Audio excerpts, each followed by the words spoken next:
Pengaruh literasi keuangan dan gaya hidup terhadap pengelolaan keuangan mahasiswa Prodi Manajemen Universitas Bina Sarana Informatika.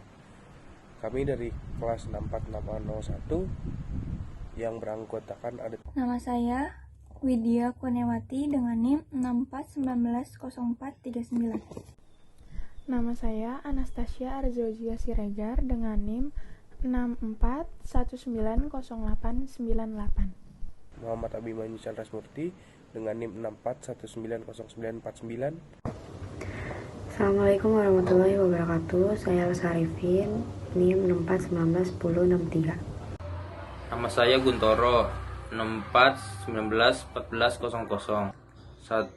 Bab 3, metodologi indikator pengelolaan keuangan Y. 1. Penggunaan dana. 2. Penentuan sumber dana. 3. Manajemen risiko. 4. Rencana masa depan. Indikator literasi keuangan X1. 1. Pengetahuan umum pengelolaan keuangan. 2. Pengetahuan tabungan dan pinjaman. 3. Pengetahuan asuransi. 4. Pengetahuan investasi. Indikator gaya hidup X2. 1. Pola seseorang dalam menghabiskan waktu. 2. Minat seseorang. 3. Pandangan seseorang terhadap diri sendiri dan orang lain. 4. Karakter-karakter dasar. Uji validitas. Data-data yang terpampang di slide ini dihitung menggunakan aplikasi SPSS. Nah, di sini bisa kita lihat kita menggunakan nilai signifikansi 5%, dan untuk itu kita harus hitung dulu nih R-tabelnya berapa. R-tabel untuk signifikansi 5% dengan responden 58, maka kita akan menggunakan DF, di mana DF sama dengan N-2, yaitu 58 dikurang 2, hasilnya 56. Nah, R-tabel untuk DF 56 adalah 0,2586. Bisa dilihat dari sini nih, nilai R hitung dari ketiga variabel tersebut dan pertanyaan-pertanyaan yang ada di dalamnya melebihi dari nilai R-tabel. Jadi R hitungnya lebih besar dibanding R-tabel. Jadi data-data tersebut valid. Selanjutnya, uji reliabilitas. Untuk variabel pengelolaan keuangan, Kronbach alfanya 0,807 dan end of itemsnya 10. Untuk variabel gaya hidup, Kronbach alfanya 0,348 dan end of itemsnya 6. Dan variabel literasi keuangan, Kronbach alfanya 0,781 dan end of itemsnya 10. Bab 4, hasil dan pembahasan.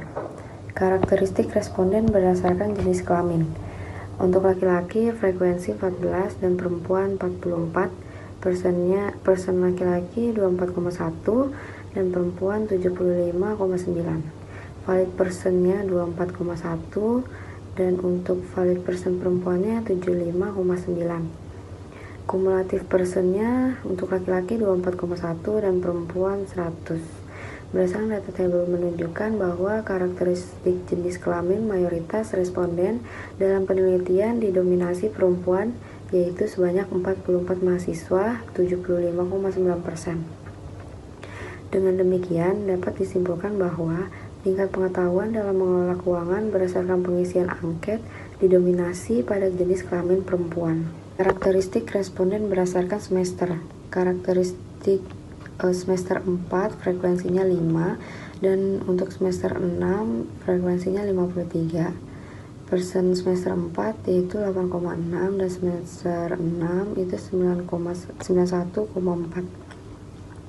Untuk valid persennya semester 4 itu 8,6 dan semester 6 itu 91,4. Dan kumulatif persennya semester 4 8,6 dan semester 6 100,0. Berdasarkan data tabel menunjukkan bahwa karakteristik semester mayoritas responden dalam penelitian didominasi mahasiswa semester 6, yaitu sebanyak 53 mahasiswa 91,4%. Dengan demikian dapat disimpulkan bahwa tingkat pengetahuan dalam mengelola keuangan berdasarkan pengisian angket didominasi oleh mahasiswa semester 6. Normalitas. Tujuan dari pengujian normalitas data dilakukan untuk melihat apakah model regresi variabel dan independen memiliki distribusi normal, tidak normal. Ketentuan pengujian: jika data menyebar di sekitar garis diagonal mengikuti arah garis diagonal, maka model regresi memenuhi asumsi normalitas. Berikut di bawah ini hasil normalitas untuk menguji seluruh data penelitian yang berskala nominal ordinal dengan menggunakan ketentuan Kolmogorov-Smallville dengan menggunakan program SPSS. Berikut gambarnya. Kesimpulan dari uji normalitas: regresi berdistribusi normal karena data plotting titik-titik menggambarkan data sesungguhnya mengikuti garis diagonal. Yang kedua, multikolonarietas. Pengujian multikolonarietas: penelitian melalui perhitungan uji independen antar variabel bebas dapat dilihat dari analisis kolonaritas statik. Multikolonaritas mempunyai tujuan yaitu untuk melihat apakah variabel tidak terjadi kolerasi tinggi.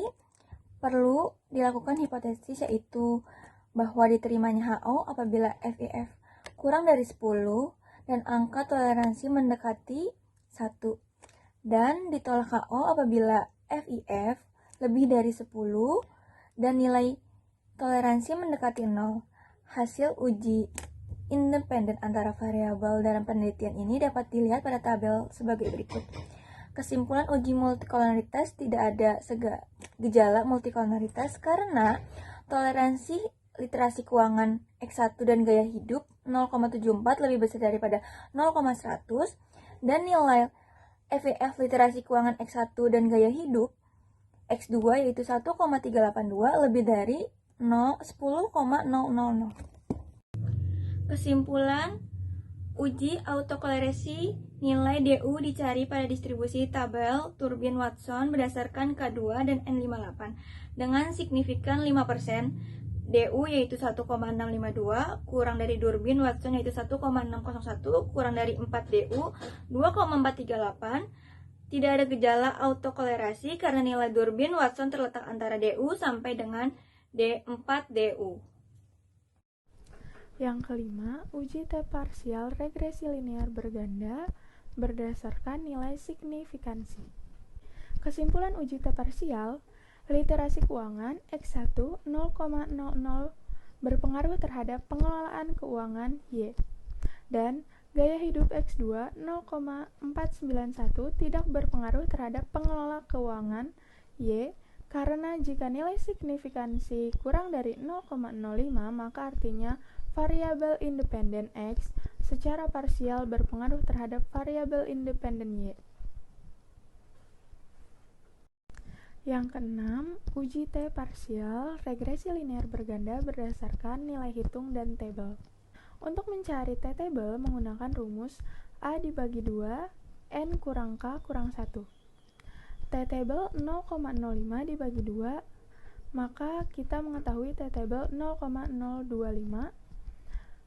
Untuk DF 58 kurang 2 kurang 1, maka dapat hasil 55. Dan hasil dari T-table adalah 2,004. Kesimpulannya, maka variabel X secara parsial berpengaruh terhadap pengelolaan keuangan, yaitu variabel Y. Kesimpulan: dapat ditarik kesimpulan dari analisis yang dibahas sebelumnya sebagai berikut. 1. Literasi keuangan berpengaruh secara parsial terhadap pengelolaan keuangan mahasiswa Prodi Manajemen UBSI. 2. Gaya hidup berpengaruh parsial terhadap pengelolaan keuangan mahasiswa Prodi Manajemen UBSI. 3. Literasi keuangan dan gaya hidup berpengaruh secara simultan terhadap pengelolaan keuangan mahasiswa Prodi Manajemen UBSI. Saran: ada beberapa saran yang perlu dipertimbangkan dalam penelitian tentang literasi keuangan, gaya hidup, dan pengelolaan keuangan diantaranya sebagai berikut. Yang pertama, penelitian berikutnya sangat diharapkan karena penelitian mengenai literasi keuangan, gaya hidup terhadap pengelolaan keuangan, mahasiswa masih sangat sedikit di Indonesia.